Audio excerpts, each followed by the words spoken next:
لیے ربائی پیش کرتا ہوں، سلوات سارے مل کے پڑھیں۔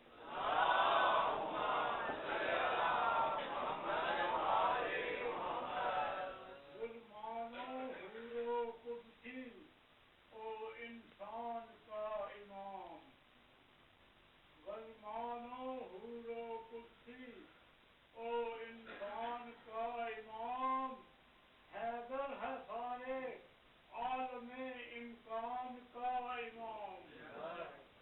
اللہ کے کرم سے زمانے میں مل گیا، جس شان کا نبی تھا اسی شان کا امام۔ نعرہ تکبیر، نعرہ رسالت، حیدری، حسینیت، یزیدیت، محمد و آل محمد کے دشمنوں پہ لعنت، یہی صلوات بھی چلا۔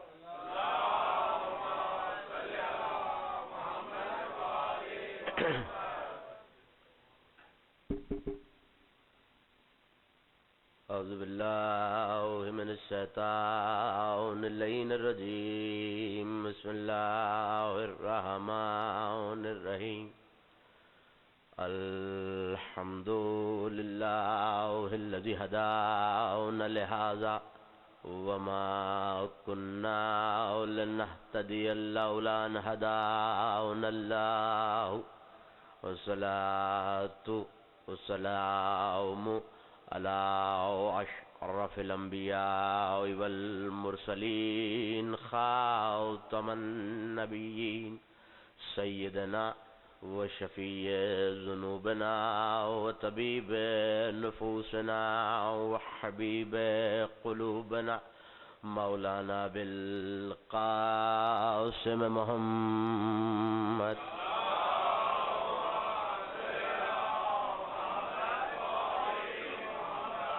وأهل بيته الطيبين الطاهرين المعصومين المظلومين الميامين الذين ذهب الله عنهم الرجس وطهرهم تطهيرا۔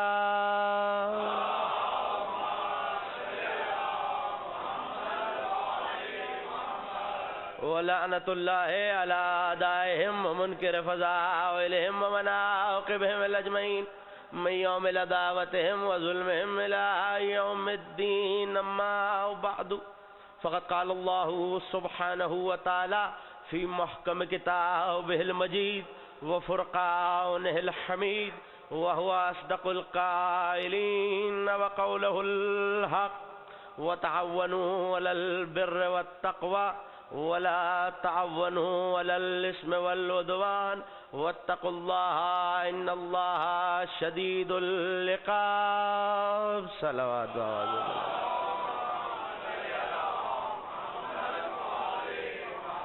معصوم فرماتے ہیں بلند آواز سے درود پڑھنے سے دلوں سے کینہ اور نفاق دونوں دور ہو جاتے ہیں۔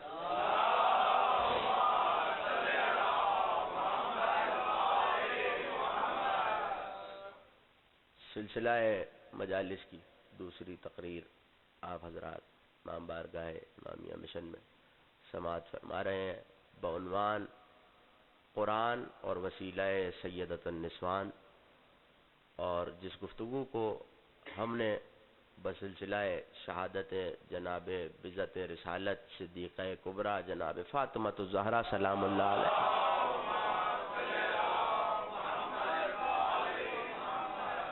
جس کا آغاز کیا تھا وہ اپنے دوسرے مرحلے میں ہے۔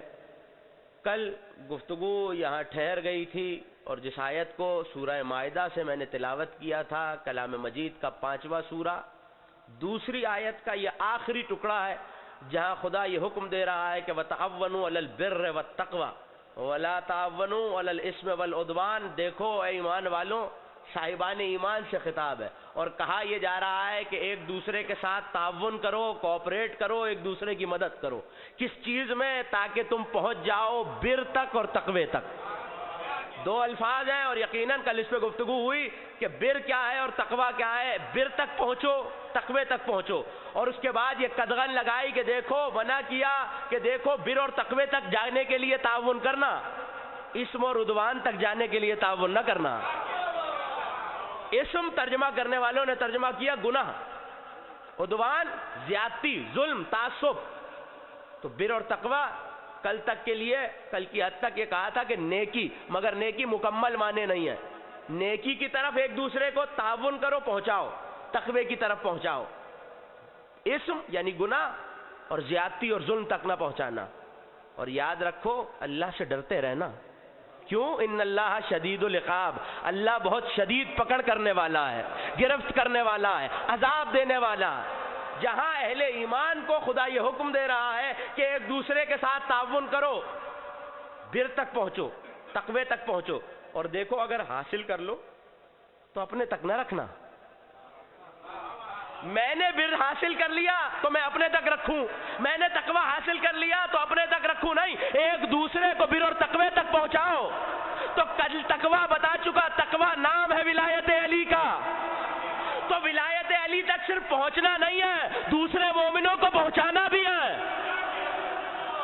صرف ولایت علی تک خود نہیں پہنچنا، دوسرے مومنوں کو تعاون کر کے پہنچانا ہے. بر تک، تقوی تک، اسم و عدوان تک نہیں. ایک دوسرے کی مدد کرتے رہو، تعاون کرتے رہو. کل یہ عرض کیا تھا کہ 4 الفاظ ایسے ہیں جو صاحب مترادفات القرآن، مترادف یعنی سرینمز، تعارف کرا چکا کل کتاب کا. علامہ عبد الرحمن گیلانی علماء دیوبند میں سے ہے، کتاب لکھی مترادفات القرآن. قرآن میں جو قریب المانی الفاظ ہیں ہم نے، اور 4 الفاظ کل میں نے عرض کیے تھے. خیر، اس کے معنی بھی، اس کا ترجمہ بھی ہم نے نیکی کر دیا. معروف، اس کا ترجمہ بھی نیکی کر دیا. حسنہ، اس کا ترجمہ بھی نیکی کر دیا. چوتھا ہے بر، بر کا ترجمہ بھی نیکی کر دیا. گفتگو یہ تھی کہ اگر معنی ایک ہے تو اللہ نے کیا باقی 3 کو بیکار بنایا؟ جو بیکار خلق کرے وہ صاحب حکمت نہیں ہے. میری آپ کی زبان میں بھی دیکھیے، بلیغ کلام کی نشانی یہ ہوتی ہے کہ اس کے لفظ کم ہوں، معنی زیادہ ہوں. خیر الکلام الذی ما قل ودل. خیر الکلام، سب سے بہتر کلام، سب سے بہتر کنورزیشن، سب سے بہتر جملہ وہ ہوتا ہے جس میں لفظ کم ہو، معنی زیادہ ہو. جو پریسائز ہو، کنسائز ہو، بات کم ہو، تھوڑی ہو، لفظ کم ہو، معنی زیادہ ہو. تو جو زیادہ لفظوں میں کم معنی بیان کرے وہ بلیغ ہی نہیں ہوتا، خدا کیسے ہوگا؟ وہ تو اچھا مقرر اور خطیب نہیں ہوتا تو خدا کہاں سے ہوگا؟ تو وہ تو زبانوں کا موجد ہے. تو 4 لفظ رکھے ہیں، خیر، بر، معروف، حسنہ. چاروں کا ترجمہ ہم نے کیا نیکی. لیکن اللہ نے کہا یہ ہے کہ بر تک اکیلے نہیں جانا، تقوی لے کے جانا. تقوی تک جانا تو اکیلے نہیں جانا، بر لے کے جانا. یعنی یہ دونوں چیزیں ایک دوسرے سے جڑی ہوئی ہیں.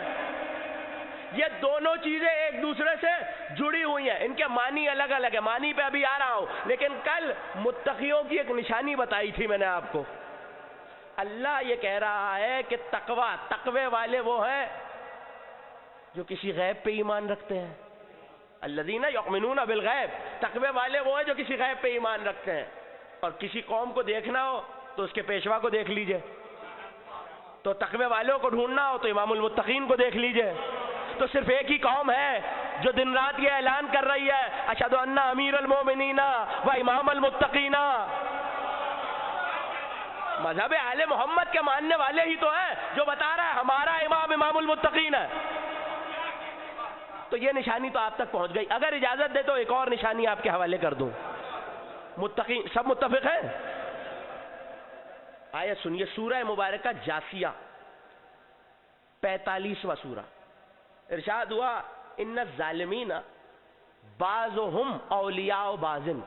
یہ جو ظالم ہیں اے میرے حبیب، ان میں بعض کے ولی ہیں. یہ جو ظالم ہیں ان کے ولی بھی ظالم ہیں. اب اس سے زیادہ کیا عرض کروں گے؟ قرآن ہے، آیت ہے، روایت نہیں ہے. یہ کہہ کے منہ نہیں موڑا جا سکتا کہ راوی ضعیف ہے، روایت جھوٹی ہے. نہیں، قرآن ہے. آپ پر بھی ماننا واجب، مجھ پر بھی ماننا واجب. اللہ یہ کیا کہہ رہا؟ ان الظالمین بعضهم اولیاء بعض. یہ جو ظالم ہیں ان کے ولی بھی ظالم ہیں. ظالم کا ولی ظالم ہوتا ہے. پالنے والے ہم نے سنا ہے تو بھی ولی ہے، تو تو کس کا ولی ہے؟ تو آیت کا اگلا ٹکڑا سن لیجئے، ان الظالمین بعضهم اولیاء بعض واللہ ولی المتقین. اور اللہ متقیوں کا ولی ہے.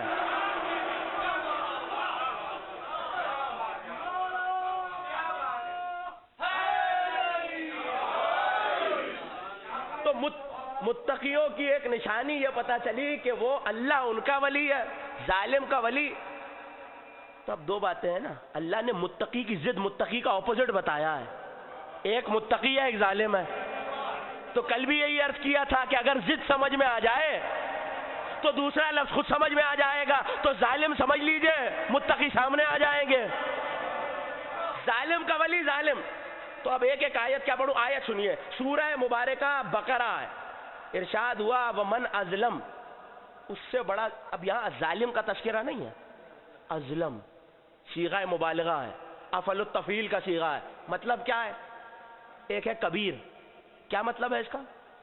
اب تھوڑی سی مدد کریں گے منزل آسان ہو جائے گی. کبیر کا مطلب بڑا. اکبر، دیکھیے ایک شخص آیا ہے امام کے پاس اور اس نے پوچھا یہ مولا یہ بتائیے، شیخ صدوق کتاب التوحید، اس نے کہا مولا یہ بتائیے اللہ اکبر کا مطلب کیا ہے؟ اللہ اکبر کا یہ 5 وقت کہہ رہے ہیں ہم، اللہ اکبر اللہ اکبر اللہ اکبر، یہ جو تکبیریں بلند ہو رہی ہیں یہ اللہ اکبر کا مطلب کیا ہے؟ مولا نے کہا یہ بتا لوگ کیا کہتے ہیں، یہ بتا لوگ کیا کہتے ہیں، یہ زمانے والے کیا کہتے ہیں. کہا وہ سب سے بڑا ہے.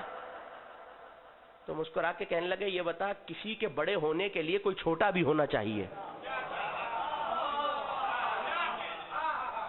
میں اگر کہوں کہ یہ پنجہ مثالن عرض کر رہا ہوں، یہ پنجہ اس پنجے سے بڑا ہے، تو مقابلے اور تقابل کے لیے، کمپیریزن کے لیے کوئی چھوٹا ہو تو بڑے کا پتہ چلے. وہ تو تب سے ہے جب کوئی اور تھا ہی نہیں، تو پتہ کیسے چلے کہ وہ بڑا ہے؟ تو کہا فرزند رسول آپ بتائیے مطلب کیا ہے کہ وہ اللہ اکبر وہ سب سے بڑا ہے؟ کہ وہ اتنا بڑا ہے کہ بتایا نہیں جا سکتا کتنا بڑا ہے.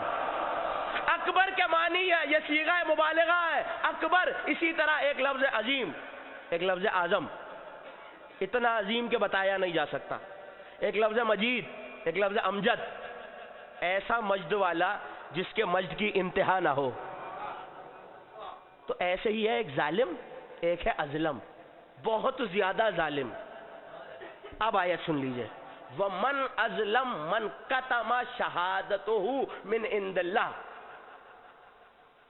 اس سے بڑا ظالم کون ہے جس کے پاس اللہ کی طرف سے ایک گواہی آئے اور وہ اس گواہی کو چھپا لے. قرآن ہے، میں قرآن پڑھ رہا ہوں. اس سے بڑا ظالم ازلم ہے وہ شخص جس کے پاس کوئی ایسی گواہی ہو جو آئی بھی اللہ کی طرف سے ہو، اس کے پاس بھی پہنچی ہو اور وہ پھر چھپا لے. یہ ایک موقع آپ نے سن لیا، تو اب دوسرا موقع سنتے چلیے. سورہ مبارکہ بقرہ ہے، یہ دونوں آیتیں سورہ بقرہ میں رکھی ہوئی ہیں. اور دوسری آیت کیا ہے؟ ایک یہ کہ اللہ کے پاس سے شہادت آئی، اس نے چھپا لی، وہ بہت بڑا ظالم ازلم ہے. دوسرا ومن ازلم ممن منع مساجد اللہ ان یذکر فیہا اسمہ. اس سے بڑا ازلم، اس سے بڑا ظالم کون؟ جو اللہ کی مسجدوں میں اللہ کے نام کے ذکر سے روکے. میں بڑی عجیب آیت آپ کے حوالے کر رہا ہوں، بڑے عجیب تیور کی آیت ہے. اس سے بڑا ظالم کون؟ جو اللہ کی مسجد، اللہ کے ذکر سے نہیں، اللہ کے ذکر سے نہیں، اللہ کے نام کے ذکر سے روکے. مسجد یہ بھی ہے، آپ نے سینکڑوں ہزاروں مسجدیں دیکھی ہوں گی، دیکھی ہیں یا نہیں؟ سب نے مسجدیں دیکھی ہیں. میں نے یہ تصویر نکالی، مسجد میں گیا اور یا رحمان پڑھنا شروع کر دیا. کوئی روکے گا؟ قرآن تو کہہ رہا ہے روکنے والے ہیں. یہی تو سمجھانے کی کوشش کر رہا ہوں. اس سے بڑا ظالم کون؟ جو اللہ کی مسجدوں میں اللہ کے نام کے تذکرے سے روکے. میں نے یا اللہ پڑھا، کسی نے نہیں روکا. یا رحمان پڑھا، کسی نے نہیں روکا. یا قہار پڑھا، کسی نے نہیں روکا. یا جبار پڑھا، کسی نے نہیں روکا. تسبیحوں کی تسبیحیں پڑھ دی، لیکن آیت تو رکھی ہوئی ہے. اگر آیت کا انکار کروں تو کافر ہو جاؤں. انکار کرنے والے، روکنے والے مل نہیں رہے تو مشکل آ گئی. پالنے والے کروں کیا؟ تو آواز آئی جب مشکل آ جائے گھبرانا نہیں چاہیے، علی کے دروازے پہ آنا چاہیے. علی کے دروازے پہ آنا. یہ میں مجازن نہیں کہہ رہا، محاورتن نہیں کہہ رہا. چلیے نجف، علی کے دروازے پہ کھڑے ہو جائیے اور مفاتیح الجنان کو کھولیے. زیارت کے اندر یہ جملہ رکھا ہوا ہے، السلام علیکہ یا اسم اللہ الرضی. اے اللہ پسندیدہ نام تم پر سلام. اے اللہ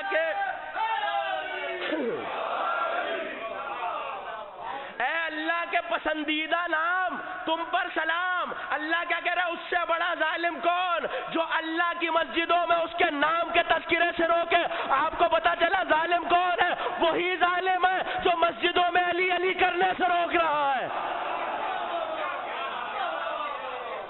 وہی ظالم ہے جو مسجدوں میں علی علی کرنے سے روک رہا ہے. اب ظالم کی ضد کیا بتائی؟ متقی. ظالم کا ولی ظالم، اللہ صرف متقی کا ولی ہے. تو اگر ضد پتا چل گئی، صلوات پڑھیے. قبلہ تشریف لائیے. آئیے آئیے. ایسے نہیں، آل محمد کے شایان شان بلند آواز سے صلوات پڑھیے سب مل کے.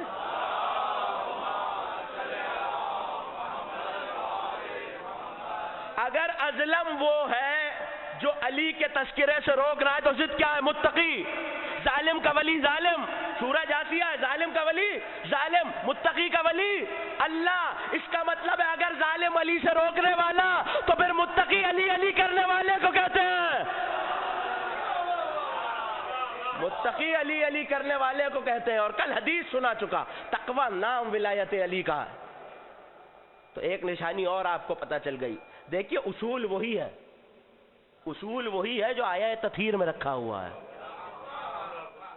ضد سمجھ میں آ جائے تو وہ لفظ سمجھ میں آ جائے گا. ظالم نے سمجھا دیا متقی کیا ہے. آیت پڑھوں اگر اجازت دے؟ انما یرید اللہ لیذھب عنکم الرجس اہل البیت ویطہرکم تطہیرا.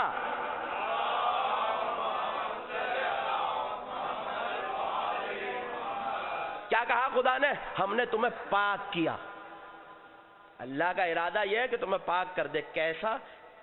مفعول مطلق ہے. یطہرکم تطہیرا، جیسے پاک کرنے کا حق ہے.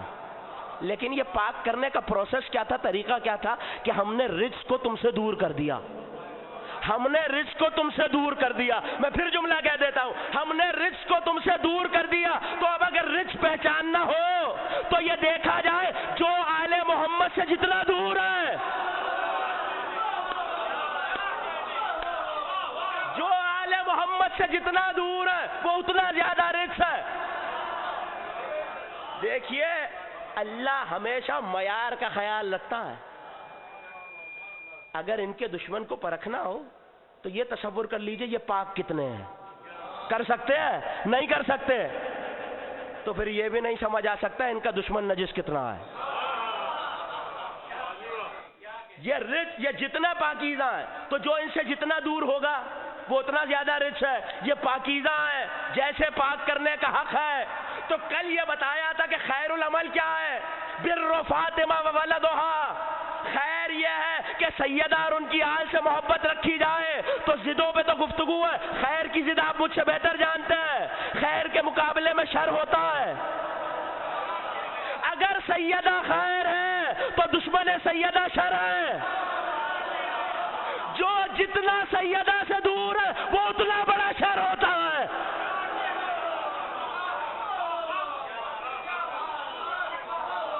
اصول تو وہی رکھا ہوا ہے. جو جتنا ان سے دور ہے اتنا بڑا رچ ہے.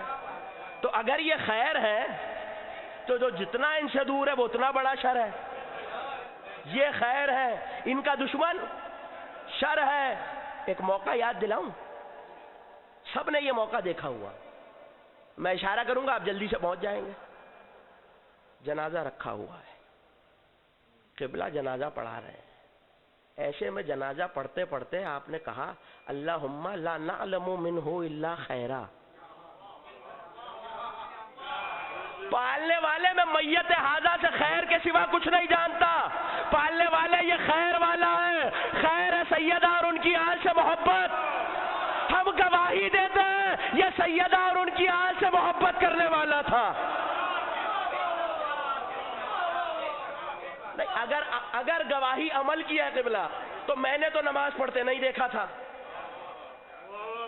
اگر کوئی ایسا مومن ہے جس کے عمل کو میں نے دیکھا ہی نہیں، نہ روزہ رکھتے دیکھا،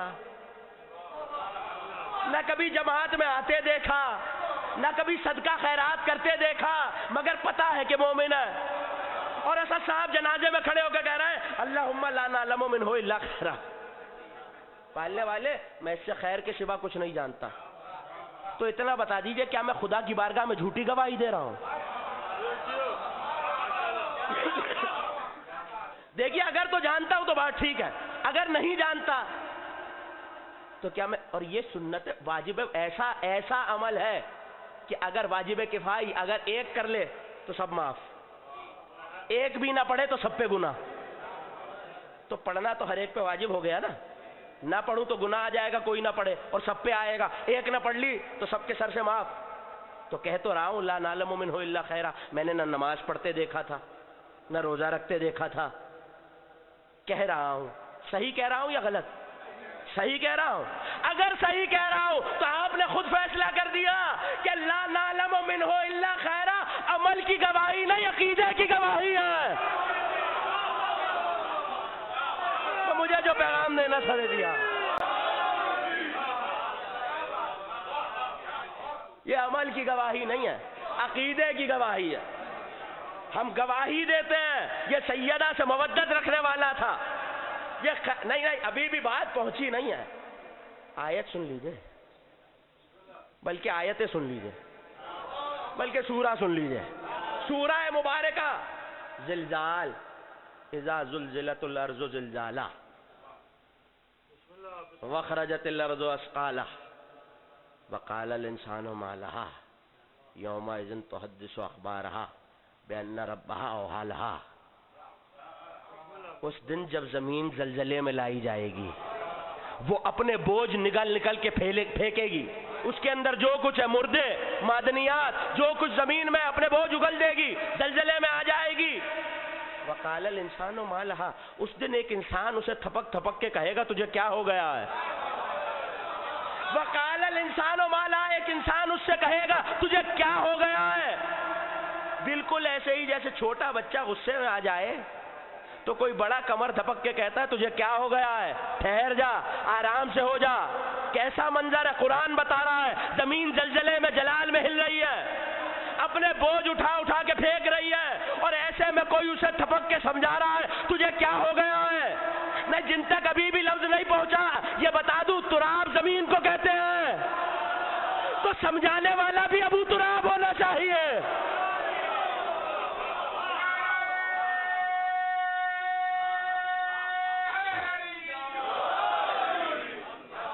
دیکھیے یہ میرے مسلک کی روایت نہیں ہے، خلیفۃ المسلمین حضرت ابو بکر نے روایت کی کہ مدینے میں زلزلہ آیا اور ایسے میں لوگ دعائیں پڑھ رہے ہیں لیکن زلزلہ نہیں تھم رہا. تو ہم علی کے دروازے پہ جلوس کی شکل میں گئے اور علی چلے اور ایک مرتبہ مدینے کے میدان میں آئے. صاحب ریاض النظرہ علماء اہل سنت میں سے انہوں نے لکھا کہ علی آگے آگے، صحابہ کا جلوس پیچھے پیچھے. اگر جلوس کی شکل میں چلنا بدعت ہوتا، کیا سن رہے ہیں؟ چلے آئے تو علی زمین پہ بیٹھ گئے، نہیں میں لفظ بدل کے کہتا ہوں، ابو تراب پہ بیٹھ گیا اور ایک مرتبہ تھپک تھپک کے کہنے لگے ما لہا تجھے کیا ہو گیا ہے. یہ تو آپ کی توجہات کو حاصل کرنے کے لیے کہا. زمین زلزلے میں لائی جائے گی، ایک انسان اسے تھپک تھپک کے کہے گا تجھے کیا ہو گیا ہے، تو وہ اپنی خبریں اس سے بیان کرے گی. کیوں؟ بأن ربہا اوحی لہا، کیونکہ اس کے رب نے اسے وحی کی ہے کہ تو نے اپنی باتیں کسے بتانی ہے. تو نے اپنی باتیں کسے بتانی ہے تو وہ بتائے گی. یومئذ یصدر الناس اشتاتا، لوگ اس دن گروہ در گروہ نکلیں گے، افراتفری کا عالم ہوگا، نفسا نفسی کا عالم ہوگا. اب سنیے، خیر میں نے آپ کو پہنچا دیا. کیا؟ سیدہ اور ان کی آل سے نیکی کرنا، بر رکھنا. کس سے؟ سیدہ اور ان کی آل سے، یہ خیر ہے. تو اب آیت سنیے، وَمَن يَعْمَلُ مِثْقَالَ ذَرَّةٍ خَيْرًا يَرَهُ فَمَن يَعْمَلُ مِثْقَالَ ذَرَّةٍ شَرًّا يَرَهُ. جو ذرہ برابر خیر کرے گا وہ بھی قیامت میں دیکھے گا، جو ذرہ برابر شر کرے گا وہ بھی قیامت میں دیکھے گا. خیر سیدہ کی محبت، شر ان کے دشمن کی محبت. اللہ کہہ رہا سیدہ سے ذرہ برابر محبت رکھو گے تو بھی قیامت میں دیکھ لو گے، ان کے دشمن سے ذرہ برابر محبت رکھو گے تو بھی قیامت میں دیکھ لو گے. کتنی؟ پہاڑ جتنی، ذرہ برابر. اس کا مطلب ہے اگر کسی کے دل میں ذرے کے برابر بھی سافٹ کارنر ہے، یہ ہے خیر، وہ ہے شر۔ اللہ کہہ رہا ہے سیدہ سے اتنی سی محبت رکھو گے تو بھی جزا ملے گی، ان کے دشمن سے اتنی سی محبت رکھو گے تو بھی سزا ملے گی۔ ذرا سا سافٹ کارنر، یہ کہنا کہ نہیں صاحب ایسے نہیں ایسے ہوا تھا، اگر یہ کہیں گے تو فلاں صاحب برا مان جائیں گے۔ اچھا چلیے نہیں، پھر آیت سن لیجئے، سورہ مبارکہ احزاب ہے، 33واں سورہ، آیت کا نشان 4۔ ارشاد ہوا کہ ما جعل اللہ لرجل فی جوفہ قلبین، اللہ نے کسی بندے کی سینے میں دو دل نہیں رکھے۔ گھبرا گئے آپ، ایک صلوات ایسی پڑھیے کہ روحانیت ہو جائے۔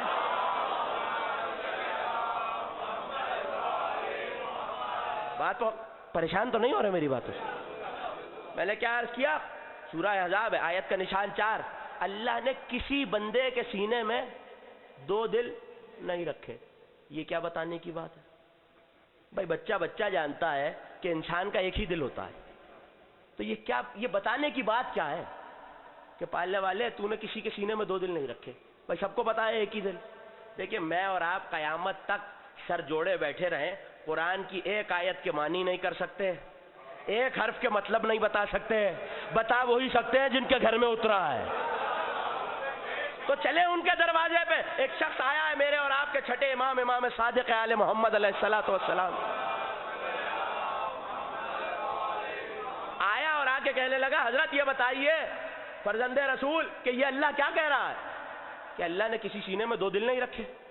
تو دل تو ایک ہی ہوتا، یہ کہنے کی کیا بات ہے؟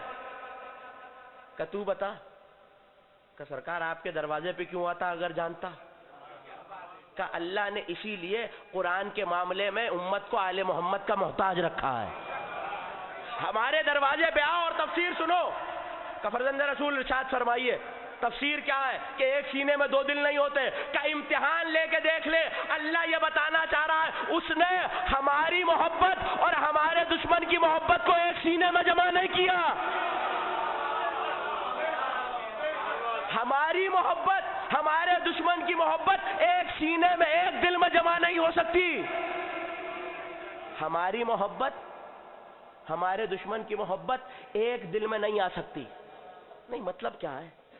تو پھر ایک اور حدیث سن لیجئے۔ آیا ہے علی کے پاس، کہنے لگا مولا میں آپ کا چاہنے والا ہوں۔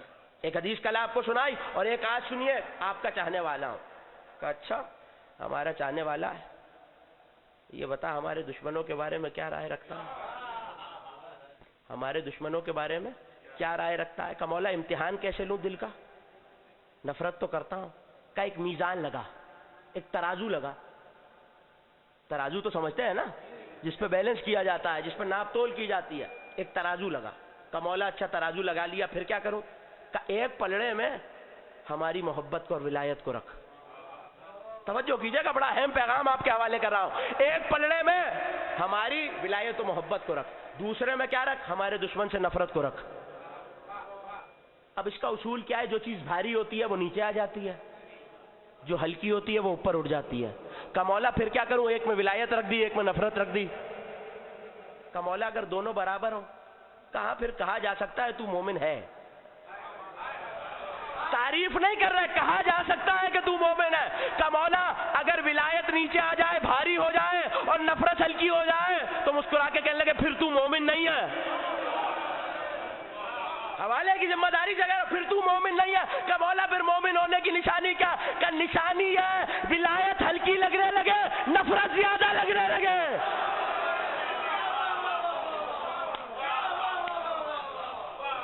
ہمارے دشمن سے نفرت زیادہ لگنے لگے، ہماری محبت تجھے کم لگنے لگے، تب تو مومن ہے۔ ورنہ تو جھوٹا ہے۔ تو اب جو بھی ذرا سا بھی سافٹ کارنر رکھتا ہے وہ یاد رکھے وہ ولایت علی میں سچا نہیں ہو سکتا۔ اللہ نے کہا اٹھ جا تو جھوٹا، اٹھ جا تو جھوٹا ہے۔ تو یہ آپ کو پتا چلا کہ خیر کیا ہے۔ خیر ان سے محبت ہے۔ ایک لفظ تھا خیر، تقویٰ آپ تک پہنچ گیا۔ دوسرا لفظ کیا ہے؟ معروف اور حسنہ۔ تو حسنہ کے لیے تو بڑی مشہور آیت ہے، من جاء بالحسنۃ، جو ہمارے پاس حسنہ لے کے آئے گا ہم اسے اس کی 10 مثالیں دیں گے، 10 گنا دیں گے. ایک نیکی لا رہا ہے اس کے جیسے 10 گنا. ایک لایا تو ایک ہی گنا ملا، برائی ایک لایا تو ایک ہی ملی. حسنہ بھی نیکی کا ترجمہ کیا، خیر بھی نیکی کا ترجمہ کیا، بر بھی نیکی کا ترجمہ کیا، معروف بھی نیکی کا ترجمہ کیا. لیکن علامہ گیلانی نے بڑی عجیب تعریف لکھی. انہوں نے کہا خیر وہ نیکی ہوتی ہے جو اپنے کمال کو پہنچ جائے، انسان دنیا سے چلا جائے لیکن اس کی نیکی باقی رہے. باپ نے بیٹے کو نماز پڑھنی سکھائی، جب تک وہ نماز پڑھ رہا ہے تب تک یہ خیر ہے. باپ نے بیٹے کو ادب سکھایا، جب تک وہ ادب کر رہا ہے یہ خیر ہے. اور خیر کی تعریف امام نے کیا بتائی؟ خیر العمل کی سیدہ اور ان کی آل سے محبت رکھنا. تو یہ مجلسیں بھی محبت ہے، یہ جلوس بھی محبت ہے، یہ ماتم بھی محبت ہے. اگر نسلیں ماتم کر رہی ہیں یہی خیر العمل ہے. اگر نسلیں عزاداری کر رہی ہیں، مدح علی کر رہی ہیں، یہ خیر العمل ہے. ایسی نیکی معروف، ایسی نیکی جو ہر معاشرے میں. علامہ گیلانی صاحب مترادف القرآن نے یہ تعریف لکھی ہے. وہ کہتے ہیں کہ معروف وہ نیکی ہے جسے ہر معاشرے میں نیکی سمجھا جائے. مثال کے طور پہ بزرگوں کا ادب. کوئی معاشرہ ایسا نہیں ہے جس میں بزرگوں کا ادب کرنا برا سمجھا جاتا ہو. ہر معاشرے میں نیکی ہے. رستے پہ کانٹے پڑے ہوئے تھے، میں نے اٹھا کے رستے سے ہٹا دیے، رستہ صاف ہو گیا. یہ معروف ہے. یہ ایسی نیکی ہے جو ہر معاشرے میں یونیورسل نیکی ہے، ہر جگہ یہ نیکی سمجھی جاتی ہے. ایک ایسی جگہ تھی جہاں پانی نہیں ہوتا تھا، میں نے وہاں پانی مہیا کر دیا، سبیل لگا دی، مٹکا رکھ دیا، کولر رکھ دیا. یہ معروف ہے. لیکن خیر اور ہے، معروف اور ہے. اگر اجازت دے تو آیت پڑھوں. سورہ مبارکہ آل عمران، تیسرا سورہ. ارشاد ہوا وَتَّقُنْ مِنْكُمْ أُمَّةً، کیا تم میں سے کوئی ایسا گروہ نہیں ہے یدعون، اور اس آیت سے آپ کو پتہ بھی چل جائے گا کہ خیر اور ہوتا ہے، معروف اور. یدعون الی الخیر ویأمرون بالمعروف، کیا تم میں کوئی ایسا گروہ نہیں ہے جو خیر کی طرف بلائے اور معروف کا حکم دے؟ تو اگر ایک ہی ہوتے تو اللہ ایک ہی آیت میں دونوں کیوں استعمال کرتا؟ خیر کی طرف بلائے. اور دیکھیے میں نے یہاں معروف کا ترجمہ معروف ہی کیا ہے، نیکی نہیں کیا. خیر کی طرف بلائے. اور یہیں سے یہ اصطلاح آئی ہے جو آپ کے فروع دین میں ہے، امر بالمعروف و نہی عن المنکر. یدعون الی الخیر و یامرون بالمعروف و ینہون عن المنکر، اور منکر سے روکے، معروف کا حکم دے، خیر کی طرف بلائے. امر بالمعروف نہی عن المنکر. میں نے پوچھا جی امر بالمعروف کیا ہے؟ کہ نیکیوں کی طرف بلانا. نیکیوں کی طرف بلانا امر بالمعروف ہے، اچھی باتوں کی طرف بلانا جو سب جگہ نیکی سمجھی جائے وہ امر بالمعروف ہے. لیکن خیر اور ہے، معروف اور ہے. یہیں سے امر بالمعروف اور نہی عن المنکر آیا ہے. بڑی تشدد و مت سے کہا جا رہا ہے کہ صاحب کب تک ایسی تقریریں کریں گے جس میں جوش ہو؟ کبھی امر بالمعروف بھی کیا کیجئے، کبھی نہی عن المنکر بھی کیا کیجئے. تو اب سن لیجئے کہ امر بالمعروف کیا ہے. حوالہ یاد رکھیے، تفسیر میرۃ الانوار، علامہ ابو الحسن شریف کازرانی. تفسیر برہان ایک بڑی مشہور تفسیر ہے علامہ ہاشم بہرانی کی، اس کا مقدمہ لکھا ہے ابو الحسن شریف نے. اس میں لفظوں کے اعتبار سے معنی لکھے ہیں. تو جب معروف پہ آئے تو انہوں نے روایت لکھی ہے کہ کوفے میں وہ دور ہے جب امام صادق آل محمد علیہ الصلوۃ والسلام حضرت کوفے تشریف لائے ہیں. کون؟ چھٹے امام کوفے تشریف لائے. اور ایسے میں جب آئے ہیں تو ظاہر ہے کہ لوگ امڑ آئے، تیزی سے امام کی طرف آئے، مسائل جو ذہن میں تھے وہ پوچھنا چاہتے تھے. تو ایسے میں ایک شخصیت جن کا نام امام ابو حنیفہ ہے، نعمان بن ثابت، علماء اہل سنت میں ایک بہت بڑا نام ہے، ان کے ائمہ میں، ائمہ اربعہ میں موجود ہے. وہ آئے ہیں اور انہوں نے بہت سے سوال کیے ہیں، لیکن سارے سوال واقعہ طویل ہے، میں اس وقت نہیں دہرانا چاہتا، جو میرے موضوع سے مربوط ہے. وہ آئے ہیں اور ایک مرتبہ قدم بوسی کی، اور قدم بوسی کر کے چھٹے امام سے یہ کہنے لگے فرزند رسول میری جان آپ پہ قربان، میں کچھ سوال کرنا چاہتا ہوں. تو مسکرا کے کہنے لگے پوچھو، میں سلونی کے دعوے دار کا پوتا ہوں، پوچھو. میں سلونی کے دعوے دار کا پوتا ہوں. تو جانتے ہیں انہوں نے کیا سوال کیا؟ کہنے لگے یہ بتائیے یہ امر بالمعروف کسے کہتے ہیں؟ پوچھنے والے امام ابو حنیفہ، بتانے والے امام صادق. جواب سنیں گے؟ پوچھا کیا ہے امر بالمعروف کسے کہتے ہیں؟ تو مسکرا کے کہنے لگے امر بالمعروف میں جو معروف ہے وہ نام میرے دادا علی ابن ابی طالب کا ہے.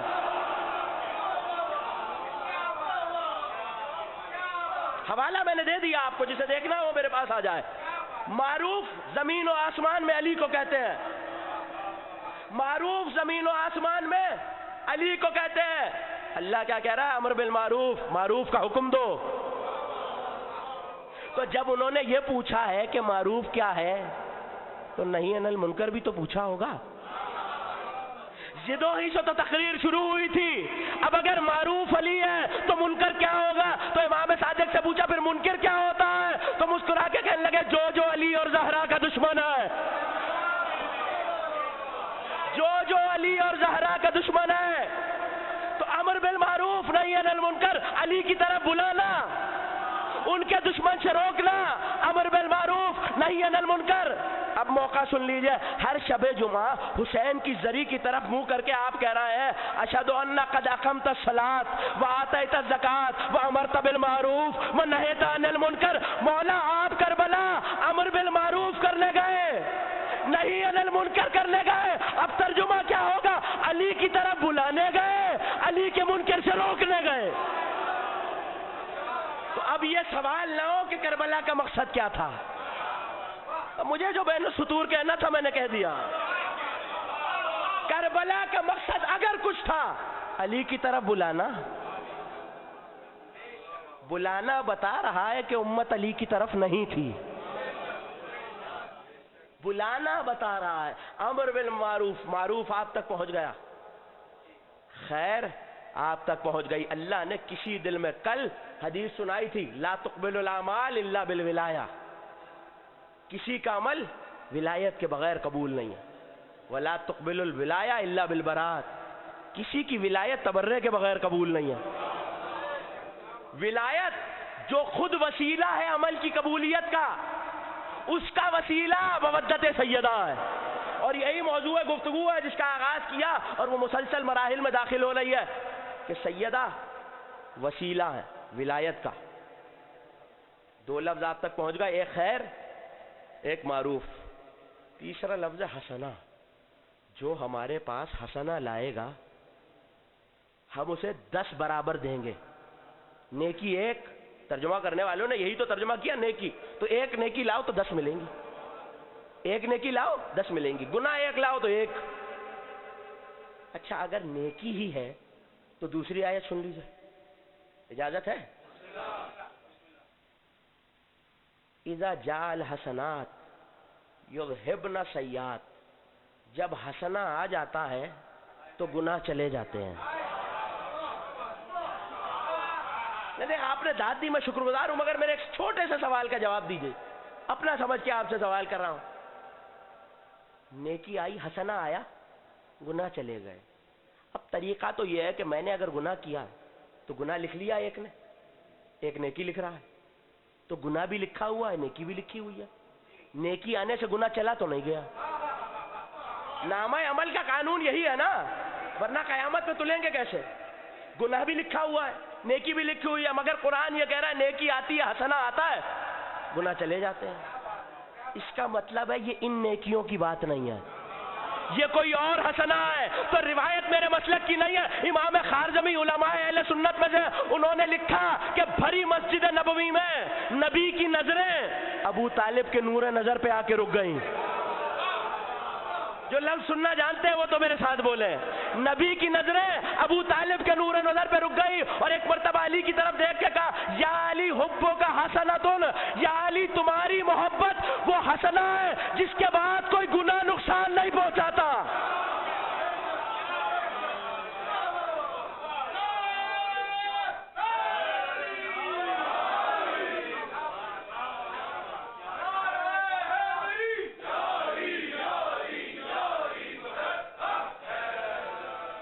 یا علی حبو کا حسنۃ، تمہاری محبت وہ حسنہ ہے جس کے بعد کوئی گناہ نقصان نہیں پہنچاتا تو حسنہ بھی آپ تک پہنچ گیا، حسنہ آ گیا، گناہ چلے گئے،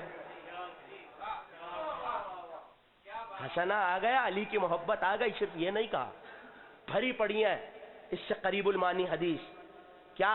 یا علی تمہاری محبت گناہوں کو ایسے کھا جاتی ہے جیسے سوکھی لکڑی کو آگ کھا جاتی ہے، دیمک کھا جاتی ہے۔ یا علی تمہاری محبت گناہوں کو ایسے جلا دیتی ہے جیسے آگ لکڑیوں کو جلاتی ہے۔ علی کی محبت صرف لکڑی کو نہیں جلاتی، گناہ کو نہیں جلاتی، کسی اور کو بھی جلاتی ہے۔ اجازت ہے حدیث پڑھوں؟ سب متفق ہے پیچھے تک؟ حدیث پڑھوں؟ اجازت ہے؟ کافی سے حدیث آپ کے حوالے کر رہا ہوں۔ پانچویں امام نے فرمایا ان الشیطان اذا سمع منادیا ینادی یا محمد و یا علی ذهب کما یذوب الرصاص، شیطان جب مومن سے یا علی کی صدا سنتا ہے تو ایسے پگھل جاتا ہے جیسے آگ پہ برف پگھلتی ہے۔ نہیں، آپ نے جملہ تو سن لیا، علی کے نام سے کون پگھل جاتا ہے؟ جل جاتا ہے شیطان۔ تو اب جسے نعرہ حیدری سے جلتے دیکھیے سمجھ جائیے یہ نہیں جل رہا، شیطان جل رہا ہے۔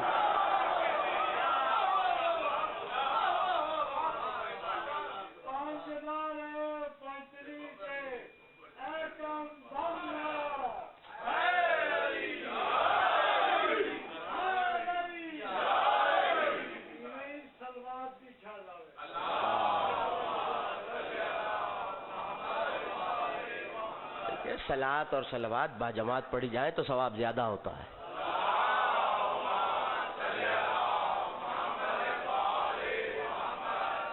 جل جاتا ہے۔ متعدد موقعوں پہ یہ مثال دی میں نے، اور مختلف مجلسوں میں جنہوں نے مسلسل سنا، میں ان سے معافی مانگ کے یہ جملہ کہہ رہا ہوں، اور وہ قند مقرر کا مزہ تو لے سکتے ہیں۔ میں یہاں کسی ایسے شہید کا تذکرہ کروں جو پاکستان میں شہادت کا درجہ رکھتا ہو، جسے کوئی میڈل ملا ہو، تمغہ ملا، اور ہمارے ہاں سب سے بڑا تمغہ جو ہے شجاعت کا، اسے نشان حیدر کہتے ہیں۔ نام ہم نے تو نہیں رکھا، اس کا مطلب ہے سب جانتے ہیں شجاعت کا تعلق حیدر سے ہے، سب جانتے ہیں شجاعت کا تعلق حیدر سے ہے۔ تو میں نے کسی ایسے شہید کا تذکرہ کر دیا آپ کے سامنے، بڑی توجہ رکھیے گا، مثال میں نوجوانوں کی تفہیم کے لیے عرض کر رہا ہوں۔ میں نے کسی ایسے شہید کا تذکرہ کر دیا جسے نشان حیدر ملا تھا۔ میں نے مثال کے طور پر میجر راجہ عزیز بھٹی کا تذکرہ آپ کے سامنے کیا، آپ خوش ہوئے، آپ نے مسکرا کے ان کی مغفرت کی دعا کی، کیوں بھائی ہمارے ملک کے شہید ہیں۔ اچھا میں تو جاہل آدمی تھا، مجھے پتا کچھ تھا نہیں، جغرافیہ، حدود، سرحدیں، ملک کچھ نہیں پتا تھا۔ کراچی میں پڑھ رہا تھا، یہاں پڑھ رہا تھا، پاکستانیوں میں پڑھ رہا تھا، پڑھتا رہا، لوگ خوش ہو رہے تھے، نعرے لگا رہے تھے۔ میں دلی چلا گیا تو پتا جو نہیں تھا وہاں تذکرہ کر دیا، وہ ناراض ہونے لگے، میں نے کہا صاحب کراچی میں تذکرہ کیا تھا، امامیہ مشن میں تذکرہ کیا تھا، لاہور میں تذکرہ کیا تھا، لوگ خوش ہو رہے تھے، آپ ناراض کیوں ہو رہے ہیں؟ بات گرفتاری تک آ گئی۔ کہنے لگے آپ نے تذکرہ کیسے کیا؟ میں نے کہا صاحب شہید ہی تو ہے۔ کہا آپ نہیں جانتے، انہوں نے ہم پہ حملہ کیا تھا، ہمارے بڑوں کو مارا ہے۔ اللہ جانے کون کیا سن رہا ہے، انہوں نے ہمارے بڑوں کو مارا۔ اب جب علی سے چڑھتے ہوئے دیکھیے لوگوں کو، سمجھ جائیے ان کے اجداد بدر و احد میں مارے گئے تھے۔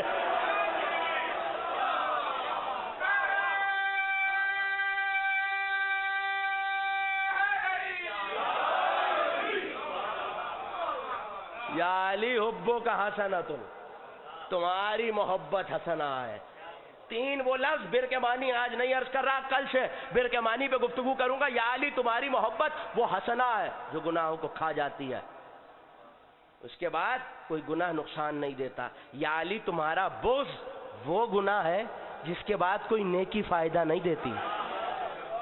یہ حدیث شیعہ حدیث نہیں ہے، علماء اہل سنت کیا 1 درجن سے زیادہ کتابوں میں آپ کو دکھا سکتا ہوں۔ یہ 3 لفظ معروف بھی آپ تک پہنچ گیا، حسنہ بھی آپ تک پہنچ گیا، خیر بھی آپ تک پہنچ گیا۔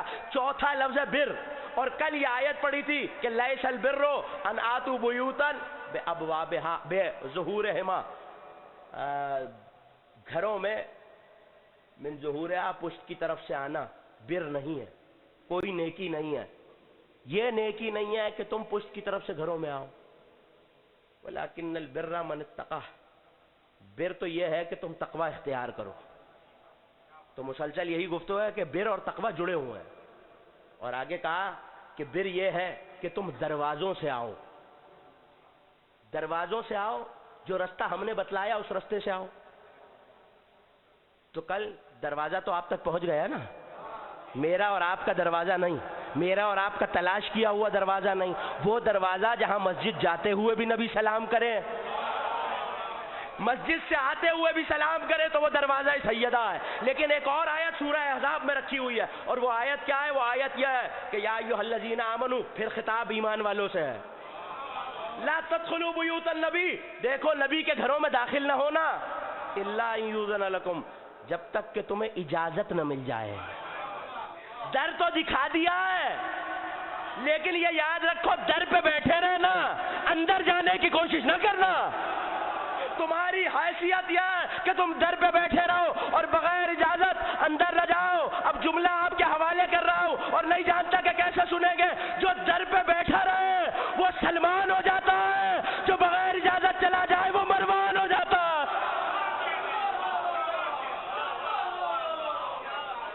جو در پہ بیٹھا رہے وہ سلمان ہو جاتا ہے، جو بغیر اجازت چلا جائے وہ مروان ہو جاتا ہے. اس دروازے پہ کھڑے رہو، یہاں سلام کرتے رہو، عزت کے ساتھ اس دروازے سے آؤ.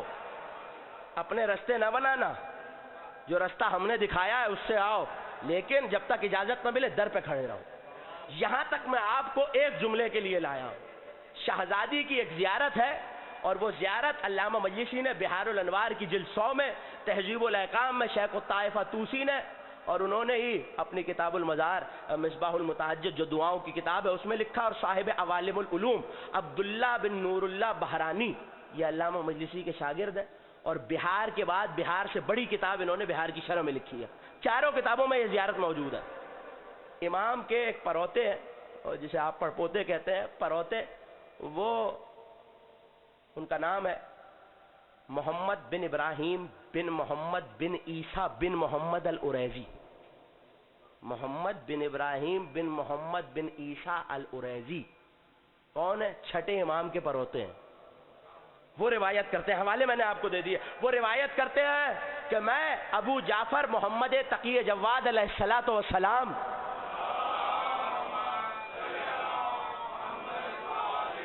تقریر منزل سے قریب ہو رہی ہے اور یہیں سے کل سے مسلسل ہو جاؤں گا. وہ آئے، امام کی بزم میں بیٹھے ہیں، وہ کہتے ہیں کہ میں نے کوئی سوال نہیں کیا تھا نبی امام سے، خود مجھ سے مخاطب ہوئے اور مخاطب ہو کے کہنے لگے دیکھو اذا سرت الى قبر جدتک فاطمہ، دیکھو عریضی یہ توجہ کر لیجئے، یہ یاد رکھ لیجئے کہ جسے کہہ رہے ہیں وہ بھی ذریت فاطمہ ہے، جو بتا رہا ہے وہ بھی ذریت فاطمہ ہے، یہ بھی پوتے ہیں وہ بھی پوتے ہیں. کیا کہہ رہے ہیں؟ وہ کہتے ہیں میں نے کچھ نہیں پوچھا تھا، مولا نے میری طرف دیکھا، حکم فرمایا. حکم کیا فرمایا؟ دیکھو جب اپنی جدہ اپنی دادی کی قبر پہ جانا تو ادب سے دروازے پہ کھڑے ہو جانا. مقام فضائل پر ہوں، ادب سے دروازے پہ، یہی بر ہے، قبر پہ نہیں جانا، دروازے پہ کھڑے ہو جانا. اور اس طرح سلام کرنا جیسے میں بتا رہا ہوں. تو وہ زیارت کے جملے، سارے جملے آج نہیں سنا سکوں گا، لیکن ایک جملہ اور یہاں تقریر ختم ہو جائے گی. کیا؟ ایسے سلام کرو، بتانے والا بھی امام، ذریت فاطمہ، نسل فاطمہ، اور وہ جو سن رہا ہے وہ بھی پوتا، وہ بھی ذریت فاطمہ. امام بتا رہا ہے، اہل بیت میں کا ایک شخص سن رہا ہے، ایسے دروازے پہ کھڑے ہو کے سلام کرو. اور وہ زیارت کیا ہے؟ یا ممتحنت و امتحنک اللہ ہے، یا ممتحنت و امتحنک اللہ ہے الذی خلقک قبل ان یخلقک.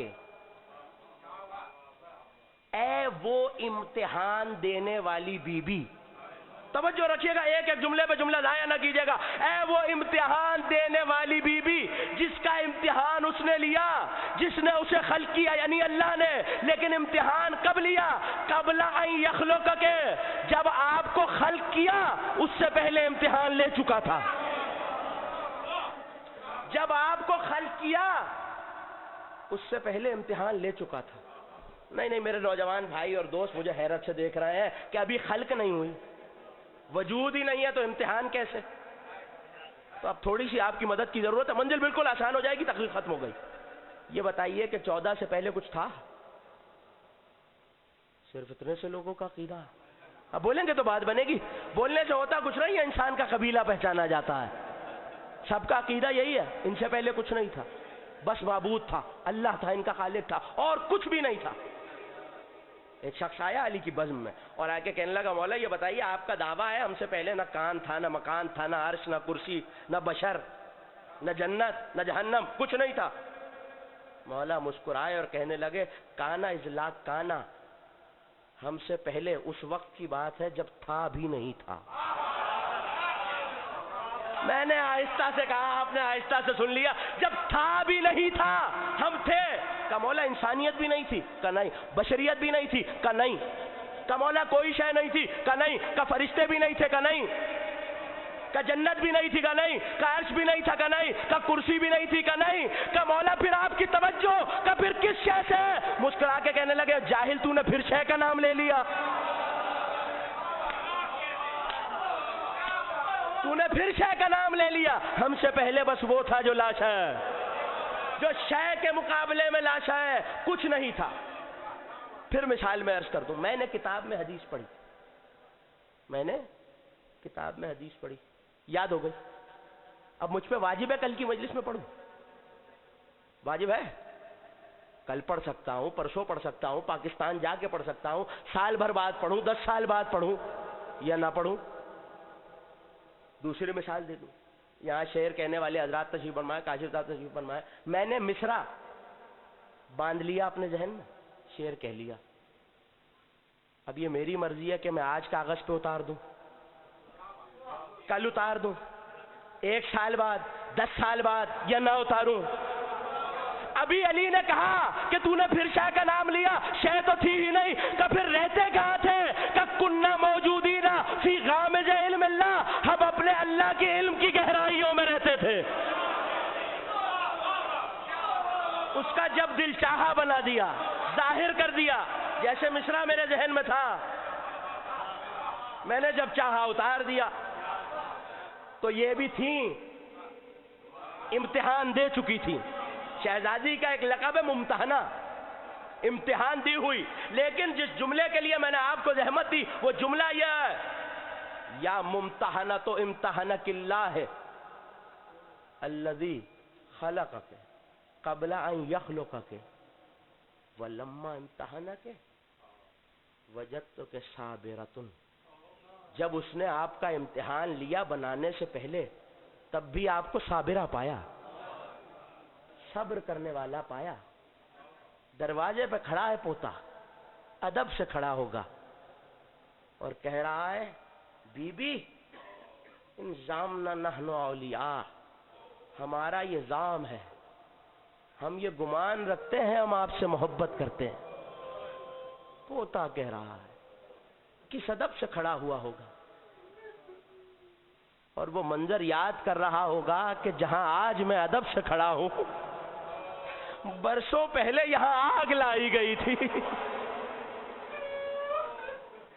جناب فضہ روایت کرتی ہے کہ ایک دن نبی سیدہ کے دروازے پہ آئے اور ایک مرتبہ دق الباب کیا تو فضہ نے جا کے دروازے کو کھولا. کہا یا رسول اللہ میرا سلام قبول کیجئے, گھر میں تشریف لائیے. تو کہا نہیں میں ایسے نہ آؤں گا. کہا یا رسول اللہ کیا بات ہے کہ آپ اندر نہیں آتے؟ کہ جب تک فاطمہ اجازت نہیں دیتی.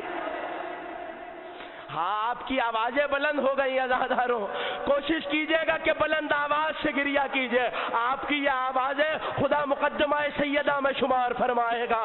ارے یہ وہ دن ہے جن میں آپ داخل ہو گئے کہ زینب و ام کلثوم گریہ کر رہی ہیں, حسن و حسین کے سر سے ماں کا سایہ اٹھ رہا ہے. آج وہ ماں جو پرسہ لینے آتی تھی نا, آج اس کے بیٹے پرسہ لینے آئے. اجرکم اللہ. نبی دروازے پہ کھڑے ہیں. کہ سیدہ جب تک اجازت نہ دیں گی میں گھر میں نہ آؤں گا. کہ یا رسول اللہ سیدہ محو خواب ہے, سیدہ آرام فرما رہی ہے. کہ نہیں جب تک سیدہ نے اجازت نہیں دی میں اندر نہ آؤں گا. فضہ کہتی ہے ایسے میں 1 ساعت گزر گئی, 2 گھنٹے گزر گئے, حتیٰ کہ 3 گھنٹے گزرے. میں نے شہزادی کے قدموں پہ ہاتھوں کو رکھ دیا. ایک مرتبہ آنکھوں کو کھولا. کہ فضہ کیا ہوا؟ کہ رسول دروازے پہ کھڑے ہیں، آپ کی اجازت کے منتظر ہیں، تو کہا ایک مرتبہ روتے ہوئے دروازے پہ آئیں، بابا کا ہاتھ پکڑا، صحن خانہ میں لائیں، نبی پسینے میں شرابور ہے، چادر تطہیر سے باپ کی پیشانی سے پسینہ صاف کیا، رو کے کہا بابا ایسا بھی کوئی کرتا ہے؟ بیٹی کے دروازے پہ کہ سیدہ بتانا تھا جہاں میں انتظار کروں کل آگ لے کے نہ۔ اجرکم اللہ، خدا آپ کی آوازوں پہ رحمت نازل کرے۔ عزادارو، آپ کے چھٹے امام سجدے میں سر رکھ کے کہا کرتے تھے، پالنے والے ان چیخوں پہ رحمت نازل فرما۔ آپ کا کوئی امام ایسا نہیں ہے جس نے سیدہ کے غم میں آنسو نہ بہائے ہو، نوے امام جن سے زیارت سنائی۔ عزادارو، کعبے کے صحن میں ہے، 4 برس کا سن ہے، امام رضا کے ساتھ موجود ہے، بابا کعبے کا طواف کر رہے ہیں۔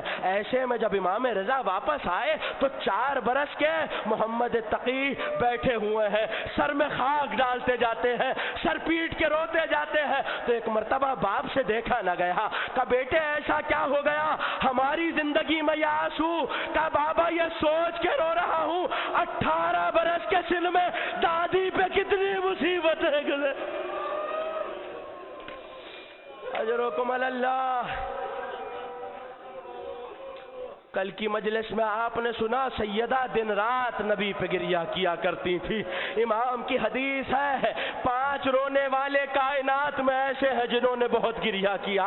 آدم حوا کے فراق میں روئے، یعقوب یوسف کے فراق میں روئے، یوسف باپ کی جدائی میں روئے۔ کہ مولا چوتھا کون ہے؟ کہ سیدہ نبی کے جانے کے بعد بہت روئے، لیکن مدینے والوں نے رونے نہ دیا۔ کعب الحسن کہو یا دن کو رو لیا کرے یا رات کو رو لیا کرے، علی نے مدینے کی سرحد پہ سیدہ کے لیے ایک گھر بنایا تھا جسے بیت الحزن کہتے ہیں۔ سیدہ دن رات وہاں جا کے بابا کو یاد کر کے رویا کرتی تھی۔ مگر عزادارو، یہ وہ مظلومہ بی بی ہے جس کا گریہ صرف زندگی تک نہیں رہا۔ عزادارو، 2 محرم کو جب حسین کربلا پہنچے ہیں، ایک مرتبہ خیمے لگائے گئے۔ ہاں، شہادت کے دن قریب آ رہے ہیں، 2-4 جملے مصائب کے زیادہ پڑھوں گا۔ ایک مرتبہ کربلا آئے، 2 محرم کو خیمے لگے۔ خیموں کا لگنا تھا، شہزادیاں اپنے اپنے خیموں میں تشریف لے گئیں۔ یہاں ابھی حسین بنی اسد سے بات کر رہے تھے، فضہ دوڑی ہوئی آئی کہ شہزادی نے آپ کو یاد کیا ہے۔ ایک مرتبہ بھائی بہن کے خیمے میں آیا کہ زینب کیا بات ہوئی، ابھی تو آئی ہو؟ کہ بھیا یہ عجیب زمین ہے، جب سے یہاں بیٹھی ہوں سکینہ کو آغوش میں بٹھایا تو ایک مٹی اڑ کے سکینہ کے بالوں میں آئی ہے۔ کہ بہن یہ یتیمی کی خاک، کہ بھیا یہ بڑی عجیب زمین ہے، مجھے پشت خیمہ سے ایک بی بی کے رونے کی آواز آتی ہے جو کہتی ہے واہ حسینہ واہ غربتہ۔ کہ زینب پہچانا نہیں، اما زہرا مدینے سے ساتھ۔ عزادارو، یہ پہلا مقام تھا۔ دوسرا مقام سنیں گے، شاید آپ کو بہت رونا آئے، اور ہاں رونے کے دن ہے عزادارو، مصیبت کے دن ہے۔ 12 امام آپ کا پرسہ قبول فرمائے، کائنات کا نبی آپ کا پرسہ قبول فرمائے۔ جب یہ قافلہ اسیر ہو کے چلا نا تو بہت سے مقام مقتل بتاتا ہے ایسے تھے جہاں وہ سر جو نیزے پہ تھا زمین میں گڑ جاتا اور وہ نیزہ آگے نہیں بڑھتا تھا۔ حسین کا سر آگے نہ بڑھتا تو شمر تازیانہ لے کے سید سجاد کے پاس آ جاتا اور آ کے کہتا سجاد تمہارے بابا کے سر آگے کیوں نہیں بڑھتا؟ ایک مرتبہ بیمار آگے بڑھا، بابا سر آگے کیوں نہیں بڑھتا؟ سجاد میں تازیانے کھانے کی طاقت نہیں ہے۔ کہ سجاد میری سکینہ کہیں گر گئی ہے، بس یہ جملہ سننا تھا عزادارو۔ جناب زینب نے اپنے آپ کو ناکے سے گرا لیا، سجاد میں سکینہ کو تلاش کروں گی۔ اب جو شہزادی چلی عزادارو تو کچھ دور ایک سرکنڈے کا جنگل ہے، پکارتی جا رہی ہے زینب کبریٰ، سکینہ سکینہ۔ ایک مرتبہ نظر پڑی تو ایک سیاہ برقے والی بی بی ہے، آغوش میں سکینہ ہے، وہ زلفوں میں ہاتھ پھیرتی ہے، آگے بڑھ کے کہنے لگی اے بی بی تیرا ہم پہ احسان ہے، اپنا نام بتا دے، قیامت میں جب ماں زہرا آئے گی میں شفاعت کروں گی۔ زہرا کا نام آنا تھا، اس بی بی نے نقاب الٹ دیا، زینب